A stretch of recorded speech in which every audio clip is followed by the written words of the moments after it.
One take. This is NBA One Take featuring yours truly, Billy Boy Lakers. This is NBA One Take via head. NBA One Take for your brain. Let me see you on this gloomy day, March 24th, 2022. It's five games for me on the docket. It was a real busy night of NBA action, and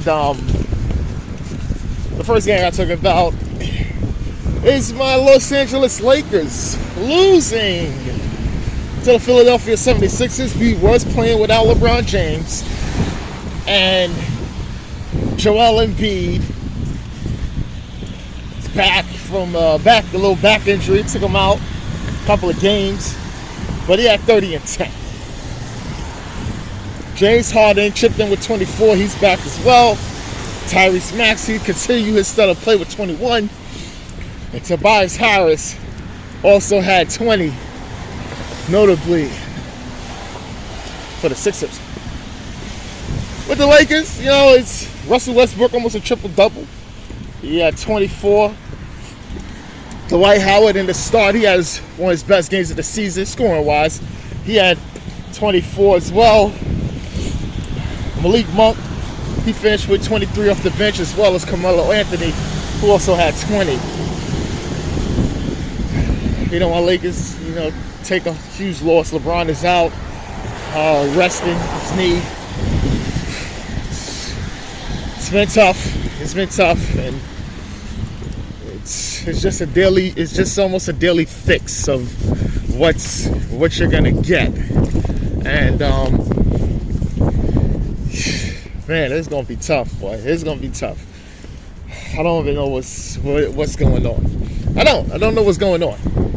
They say, no, I don't know what's going on. We don't all know what's going on. I hate when people say they know what's going on. No, but then you see something like, oh, okay. No, there's no oh, okay. So, they lost.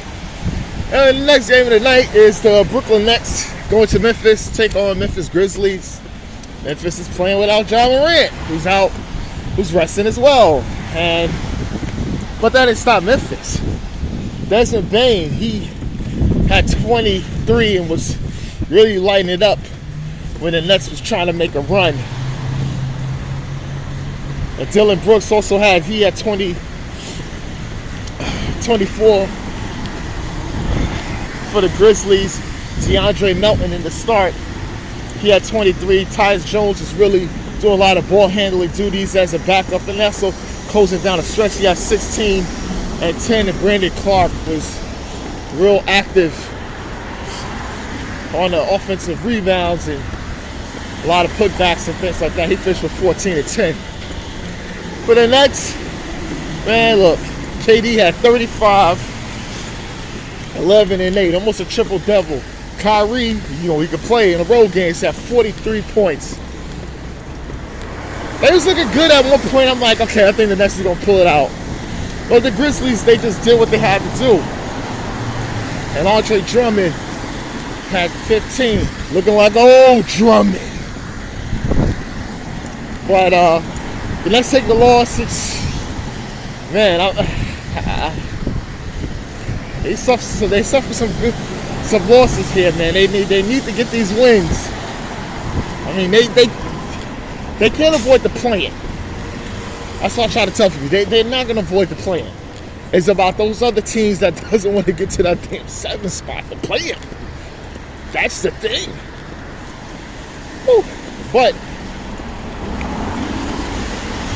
we'll see. And the next game of the night is the Suns and the Timberwolves.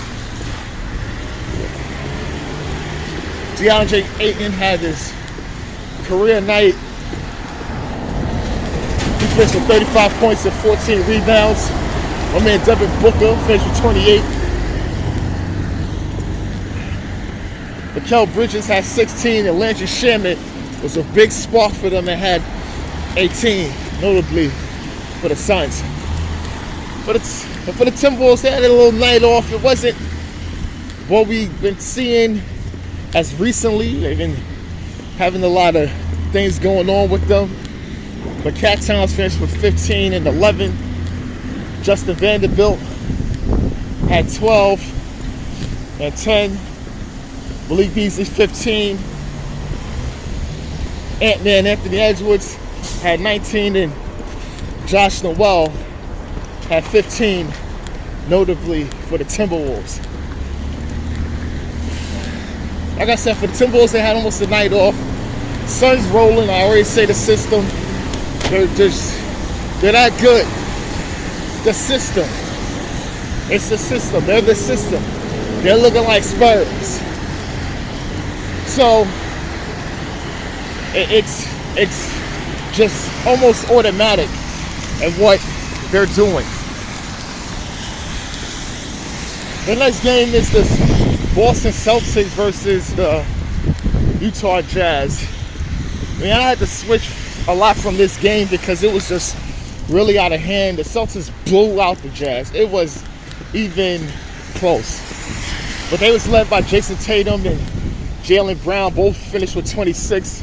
And Robert Williams had a double-double with 12 and 10, notably for the Celtics.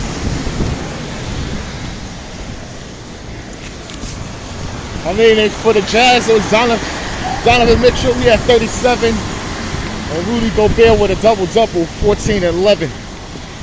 That was about it. Donovan Mitchell just tried, but it was just nothing. There was no impact because the Jazz is just getting decimated there. So the Celtics are keeping improving. I think they have their eyes on the number 1 seed right now, and and the way they've been playing, I think this is looking like somewhat of a championship team. And people are kind of skittish to say that. They kind of don't know. And if you say, oh, the belief in Tatum, always had that same belief in Tatum. You know, I just said, it just got to happen. It just got to happen. It may happen this year. This may be the year they go to the finals. You know. And the last game of the night is the New York Knicks versus the Charlotte Hornets. The Knicks get the win. Charlotte needed the win. It was led by R.J. Barrett, who had 30. Obi Toppin finished with 18 and 10 in the start. Looking good. And Alec Burks has 17. And for the Hornets is LaMelo Ball, 32 and 9. Terry Rozier, 18. And Miles Bridges finished with 15, notably for the Hornets. It was a lot to digest. I had a lot of games, but season's winding down, man. Things are trying to shape out. It's a good time, but people's focus on March Madness and trying to get their same day parlays because their brackets is busted. So people trying to make a little money. I've been trying to do that too, but sad. I'm always I'm a calculated gambler. Try not to go blind luck about certain things. So I have always maintained a little over of the house. You know what I'm saying? So I'm